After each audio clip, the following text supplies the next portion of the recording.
नमस्कार, मी ॲडव्होकेट विक्रम सावळे, तालुका अध्यक्ष राष्ट्रवादी काँग्रेस पार्टी बार्शी। लोकसभेची निवडणूक आणि हा लोकसभेचा रणसंग्राम कशी आणि काय होणार, कोण उमेदवार असणार याच्या विषयीची आता चर्चा पूर्णपणे थांबलेली आहे। राष्ट्रवादी काँग्रेस पक्षाकडे हा उस्मानाबादचा अर्थात धाराशिव लोकसभा मतदारसंघ त्या ठिकाणी त्याच्यावर शिक्कामोर्तब झालेला आहे। आमच्या उमेदवार सौ अर्चनाताई पाटील यांची घोषणा त्या ठिकाणी झालेली आहे। प्रश्न विचारतात लोक की यादी जे विद्यमान खासदार ओमराजे निंबाळकर साहेब लोकसभा ते विद्यमान खासदार आहेत आणि प्रचार यंत्रणा त्यांच्या अगोदर कामाला लागलेली आहे। परंतु माझं तमाम नागरिकांना हे सांगणं आहे, निश्चितपणे उमेदवारी प्रचारामध्ये त्यांनी जरी त्या ठिकाणी सरशी जरी घेतलेली असली तर एकूण या धाराशिव लोकसभा मतदारसंघाची जर परिस्थिती आपण पाहिली तर महायुतीचे एक नाही दोन नाही तर तब्बल 5 विधानसभेचे आमदार हे महायुतीचे आहेत। त्यामध्ये बार्शीचे आमदार सन्माननीय राजभाऊ राऊत, तुळजापूरचे आमदार सन्माननीय श्री राणा जगजितसिंह पाटील साहेब, त्याचबरोबर उमरगा विधानसभेचे आमदार श्री ज्ञानराजी चौगुले, बोमपरंडा वाशीचे आमदार सन्माननीय पालकमंत्री डॉक्टर तानाजी सावंत साहेब आणि 5वे आमदार अभिमन्यू पवार साहेब हे औसा विधानसभा मतदारसंघातून त्या ठिकाणी आमदार आहे।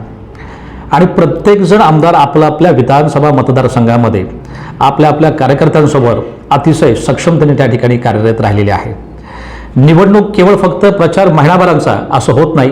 गेल्या 5 वर्षांमध्ये या विद्यमान आमदारांनी त्या मतदारसंघासाठी काय कामं केली जातील याचा लेखाजोखा सुद्धा त्या ठिकाणी नागरिकांनी लक्षात घेतलेला असतो। आपण जर पाहिलं तर बार्शी विधानसभा मतदारसंघामध्ये सन्माननीय आमदारांनी हजारो कोटी रुपयाचा निधी या मतदारसंघासाठी ओढून आणलेला आहे आणि हे सर्व बार्शीकरांना माहीत आहे। लोकभावना अशी आहेत, अशी चर्चा केली जाते की विद्यमान खासदार हे लोकांच्या संपर्कामध्ये आहेत, ते अमान्य करून चालणार नाही। त्यामुळे लढत ही निश्चितपणे तुम्हाला सांगतो वणवे नाही तर चुरशीची होणार आहे, यात मात्र कोणाची शंका नाही आहे त्या बाबतीमध्ये। पण ॲडव्हान्टेज ज्याला म्हणतो आपण, एक प्रकारचा ॲडव्हान्टेज कसा सौ अर्चनाताई पाटील यांना मिळणार आहे याच्याविषयी थोडंसं विश्लेषणात्मक मला बोललं गेलं पाहिजे। जर आपण तुळजापूरच्या विधानसभा मतदारसंघातील सन्माननीय राणा जगजितसिंह यांची जर कारकीर्द पाहिली तर हजारो कोटी रुपयांचा निधी त्यांनी विम्याच्या माध्यमातून असेल, लोकांच्या कामाच्या माध्यमातून त्या ठिकाणी त्यांनी तिथं उपलब्ध करून दिलेला आहे। सन्माननीय पालकमंत्री आदरणीय तानाजी सावंत साहेबांनी हजारो कोटी रुपयाचा निधी हा बोमपरंडा वाशी नव्हे तर उस्मानाबाद जिल्ह्यासाठी मिळवून दिला। मेडिकल क्षेत्रामध्ये नेत्रदीपक अशी कामगिरी त्यांनी त्यांच्या मंत्रिपदाच्या काळामध्ये त्या ठिकाणी करून आणलेली आहे। हे आपण लक्षात घेतलं पाहिजे। उस्मानाबादचा पाणी प्रश्न असेल याबाबत तिथल्या विद्यमान आमदारांनी असेल, त्या जिल्ह्यातल्या विद्यमान आमदारांनी असेल, अतिशय चांगल्या पद्धतीने त्या ठिकाणी त्यांची भूमिका बजावलेली आहे। आणि म्हणून 5 विधानसभेचे आमदार एकत्रित ज्यावेळेस काम करतात त्याचा एकत्रित इम्पॅक्ट तुम्हाला सांगतो हा लोकमतातनं त्या ठिकाणी पाहायला मिळतो। जरी चर्चा असली तर एकूण आज 7 मेला त्या ठिकाणी होणारं मतदान या दिवसातला जो काही तुम्हाला असणारा 1 महिन्याचा जो कालावधी आहे हा निश्चितपणे प्रचाराला पुरेसा आहे। प्रत्येक विद्यमान तुम्हाला सांगतो दर दिवशी आपल्या मतदारसंघामध्ये कार्यरत असतोच, तो केवळ फक्त या 1 महिन्यापुरता कार्य करत नाही। तर हे आपण लक्षामध्ये घेतलं पाहिजे। ह्या 5ही आमदारांनी त्यांच्या मतदारसंघामध्ये प्रचंड अशी ताकदीने कामं केलेली आहेत। अभिमन्यू पवारांचा औसा विधानसभा मतदारसंघामध्ये बघितला तर गेल्या वेळेसही त्यांनी तुम्हाला सांगतो जे हेच खासदार ज्यावेळेस उभे होते त्यावेळेस प्रचंड अशा मतांचा लीड त्यांना त्या ठिकाणी दिलेला होता। आणि एकूण जर ही परिस्थिती पाहिली तर ह्या सगळ्या परिस्थितीचा फायदा निश्चितपणे सौ अर्चनाताई पाटील यांना निश्चितपणे या ठिकाणी होणार आहे। तरीही निवडणूक वनवे राहणार नाही। समजा जनतेने जरी ही लोकसभा हातामध्ये जरी घेतली तर मोदींचा इफेक्ट, मोदींचा करिश्मा अजूनही लोकांच्या मनामधून कमी झालेला नाही। मी अगदी सगळं प्रो बोलतो असं नाही आहे, ज्या काही गोष्टी त्या ठिकाणी निगेटिव्ह आहेत ह्याही बोलल्या गेल्या पाहिजे। शेतकऱ्यांच्या कांदा प्रश्नांविषयी निश्चितपणे थोड्याफार प्रमाणामध्ये नाराजी त्या ठिकाणी आहे। मराठा आरक्षणावरनं थोडंसं वेगळं चित्र जरी असलं तरी तुम्हाला मी सांगतो त्या ठिकाणी प्रत्यक्षदर्शनी त्या मतदारसंघामध्ये त्या विधानसभा मतदारसंघामध्ये आमदारांनी केलेली कामं ही लोकांनी नाकारलेली नाही आहेत। हा सगळ्या विषयांची जर बघितली आणि म्हणून मी तुम्हाला सांगतो लढत ही चुरशीची आहे। परंतु उमेदवार कोण निश्चितमध्ये होणार तर अर्थात शेवटी पॉवर फॅक्टर करतो। मोदी आम्हाला साहेब हे केंद्रामध्ये पाहिजे असं मानणारा एक वर्ग आहे। त्याचबरोबर अजितदादांना सुद्धा प्रचंड मानणारा वर्ग बार्शी तालुका असेल, उस्मानाबाद जिल्ह्यामध्ये असेल किंवा धाराशिव जिल्ह्यामध्ये असेल तर त्यांना मानणारा सुद्धा वर्ग आहे। आणि हा एकूणच या सगळ्याची व्याप्ती जर पाहिली सन्माननीय डॉक्टर पदमसिंह पाटील यांचं त्या 30 वर्षातलं जे काही काम त्यांनी केलेलं जे काम आहे, त्यांनी उभं केलेलं जे संघटन आहे, त्याचा फायदा राणा जगजितसिंहना झाला. त्याच्यानं तोच फायदा अर्चनाताईंना सुद्धा त्या ठिकाणी होणार आहे.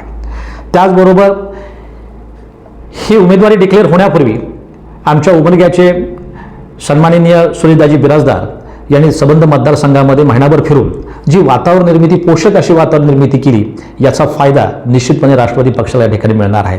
आणि मग त्या जिल्ह्यातले एकूण सर्व टीम मंडळी असेल, राष्ट्रवादी काँग्रेस पक्षाचे सगळे तालुका अध्यक्ष त्या जिल्ह्यातले असतील, औसा विधानसभेतले असतील किंवा निलंगा मतदारसंघातील असतील, एकत्रितरित्या सुनीलदाजी बिराजदारांनी जी मोठ बांधली, जिल्हाध्यक्ष तिथले विद्यमान जे आहेत त्यांनी चांगल्या पद्धतीने काम केल्यामुळं एकूणच एक चांगला आयाम या लोकसभेच्या निमित्तानं आपल्याला त्या ठिकाणी पाहायला मिळणार आहे. आणि म्हणून माझी खात्री आहे, आज जरी ओमराजेंच्या नावाची चर्चा जरी त्या ठिकाणी होत असली, मात्र प्रत्यक्ष निकाल ज्यावेळेस येईल त्यावेळेस आपल्याला लक्षामध्ये येईल की या सौ अर्चनाताई पाटील ह्या विजयी उमेदवार म्हणून आपल्याला त्या ठिकाणी पाहायला मिळतील. राष्ट्रवादी काँग्रेस पक्ष, अजितदादा ह्या पक्षाने तुम्हाला सांगतो आता नव्याने जे काही संघटन उभं केलं त्याचा निश्चितपणे फायदा बार्शी तालुक्यातून होतोय. कारण वैरागमध्ये राष्ट्रवादी काँग्रेसचे 13 नगरसेवक त्या ठिकाणी आज कार्यरत आहेत. वैरागचा पूर्ण नगरपंचायत गट आज आमच्याबरोबर त्या ठिकाणी कार्यरत आहे. आणि उस्मानाबाद जिल्ह्यामध्ये सुद्धा अजितदादांना मानणारा वर्ग, राष्ट्रवादी काँग्रेस पक्षाला मानणारा, विचारधारेला मानणारा वर्ग मोठ्या प्रमाणामध्ये आहे. याच महायुतीकडे अत्यंत सकारात्मक पद्धतीने लोक त्या ठिकाणी पाहत आहेत. आव्हानात्मक आहे, परंतु विजयाच्या समीप नेणारी, विजय मिळवून देणारी ही निवडणूक आमच्यासाठी असेल याच्याविषयी मला मनामध्ये कुठलीही मात्र माझ्या मनामध्ये शंका नाही आहे.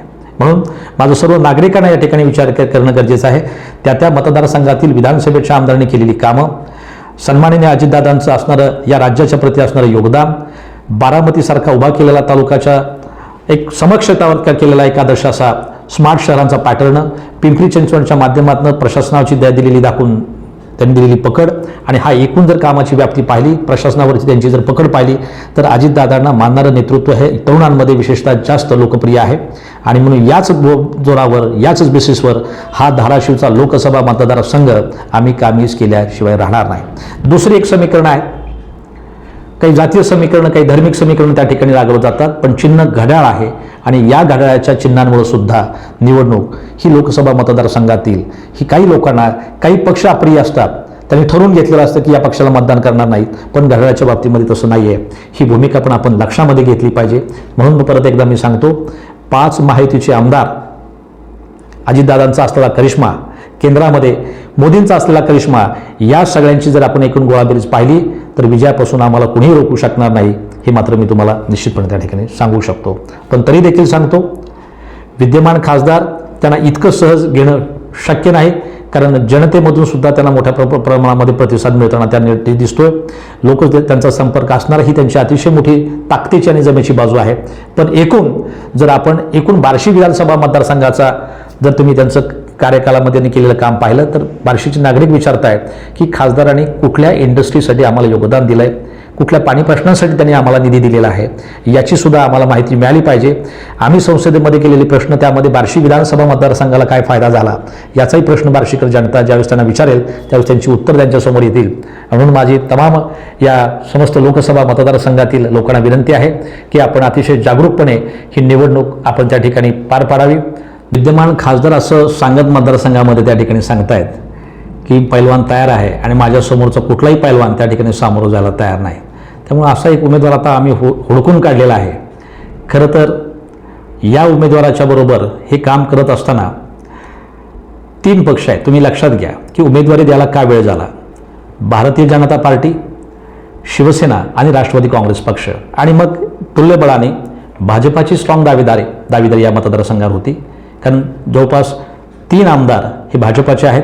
त्यानंतर शिवसेना, पारंपरिक ज्याला आपण शिवसेना चिन्ह धनुष्यबाण या मतदारसंघात चालणारा, आणि सावंत साहेबांनी जे काही काम त्या मतदारसंघामध्ये केलं होतं आणि या बेसिसवर त्याचबरोबर तेरणा सरकार सहकारी साखर कारखाना परत पुनर्जीवित करण्याचं काम हे श्री सन्माननीय विक्रमजी सावंत आणि अर्थात सावंत साहेबांच्या माध्यमातून त्या ठिकाणी पुढाकाराने तिथं करण्यात आलं.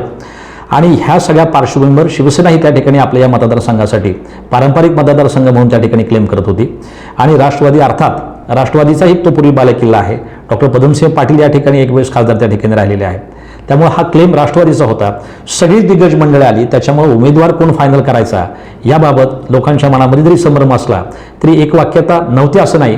पर्यायानं या उमेदवाराच्या विरोधामध्ये एक चांगल्या प्रकारचं निर्णायक उमेदवारी देण्याचा प्रश्न ज्यावेळी समोर आला आणि अर्थात सगळ्यांनी म्हणून हा उमेदवार घेतला की कशा पद्धतीने याची आखणी व्हावी. अर्थात हा राजकीय डावपेचाचा भाग जरी असला तरी सुनियोजितपणाने कशा पद्धतीची उमेदवारी त्या ठिकाणी दाखल व्हायला हवी, कशा पद्धतीने या ठिकाणी काउंटर अटॅक ज्याला म्हणतो आपण त्या ठिकाणी व्हायला, ह्या स्ट्रॅटेजिक गोष्टीसाठी वेळ घेतला गेला. अर्थात त्याचा थोडाफार तरी ॲडव्हान्टेज विद्यमान खासदारांना जरी झाला असला, परंतु 5 विद्यमान आमदार एकत्र आल्यानंतर त्याचा एकत्रित इम्पॅक्ट मोदी साहेब आणि त्याची एकूण असणारी केंद्रातली प्रचार यंत्रणा आणि राज्यातल्या अजितदादा, सन्माननीय एकनाथ शिंदे साहेब, सन्माननीय फडणवीस साहेब यांची एकत्रित प्रचार यंत्रणा निश्चितपणे सौ अर्चनाताई पाटील यांना विजयासाठी त्याची फार मोठी मदत या ठिकाणी होणार आहे. दुसरी महत्त्वाची गोष्ट की या महिला उमेदवार आहेत. अर्थात महिला सक्षमीकरण करत असताना आज राष्ट्रवादी काँग्रेस पक्षाने 5 पैकी 2 जागा 2 ठिकाणी महिलांना उमेदवारी दिली गेलेली पाहिजे. 2 महिलांना उमेदवारी त्या ठिकाणी दिली. बारामतीची सौ सुनीताताई पवार यांना उमेदवारी दिली गेली, इथे पाटीलताईंना उमेदवारी देखील दिली गेली. हाही महत्त्वाचा आहे. महिला सक्षमीकरणाच्या धोरणामध्ये राष्ट्रवादी काँग्रेस पक्ष हा कुठेही कमी नाही आणि म्हणून महिलांसाठी मतदान करण्यासाठी तुम्हाला सांगतो एक चांगली संधी या निमित्ताने मतदारसंघामध्ये आता तयार झालेली आहे.